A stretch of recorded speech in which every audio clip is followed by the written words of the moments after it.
Eto na po ang ating pinakaiintay.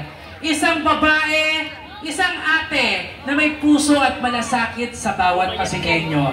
Isang ina na magmamahal at yayakap sa bawat Pasigueño.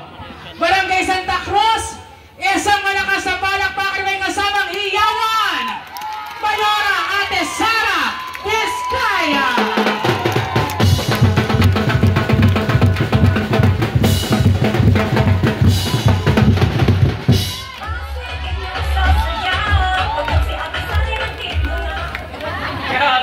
Tama. Magandang gabi, Barangay Santa Cruz! Sa likod, naririnig niyo ba kami? Magandang gabi. Papasalamat ko na ako kay Barangay Captain Renz, tapos sa mga kagawad, kay kagawad, ano ba, Amado ba? Kagawad Boye, kagawad Ante, kay kagawad Joven, kay kagawad Jake. Jake ang sasabihin ko sana eh. Kagawad Todd at kay kagawad Risa. Maraming salamat sa pag-welcome at sa pagsama kanina sa Team Kaya This. Pasensya na, hindi ako nakaikot kanina kasi nasa kabilang distrito ako.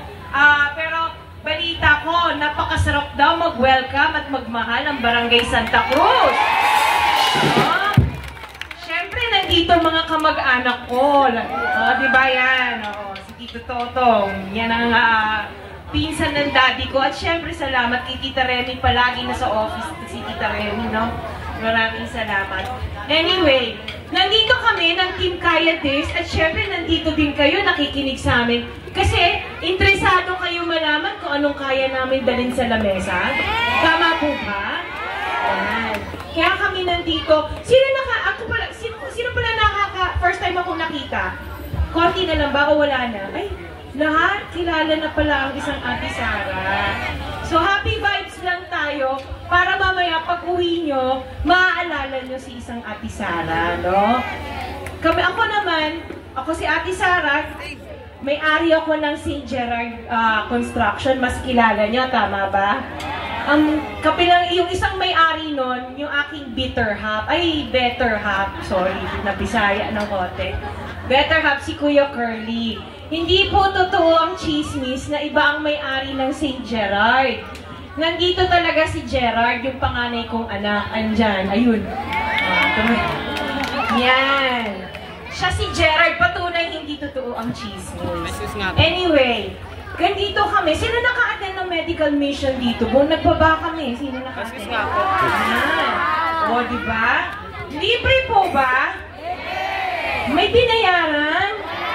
O, yan ang pahapyaw na serbisyo na gustong ihatid sa inyo ng Team Kaya This.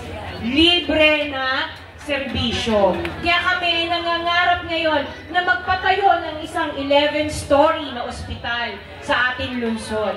Yung 11-story na yun, nandun na lahat. Alam ko meron na tayong CT scan sa PCGH. Alam ko meron din tayong MRI. Pero yung servisyo limited. Kumbaga halimbawa, pag nagpa-service ka ng ganon, alam ko, matagal maghihintay. Balita ko, chismis lang ba to? Gusto ko kasi manggaling sa inyo eh. Totoo po ba? Sino nakaranas na ER, tapos nakaupo sa monoblock, tapos nakaswero daw? Totoo ba yun? Totoo po! O, ayan na, may mga vlogger dyan, no? Nakikita kayo, sige kayo. Mababash kayo.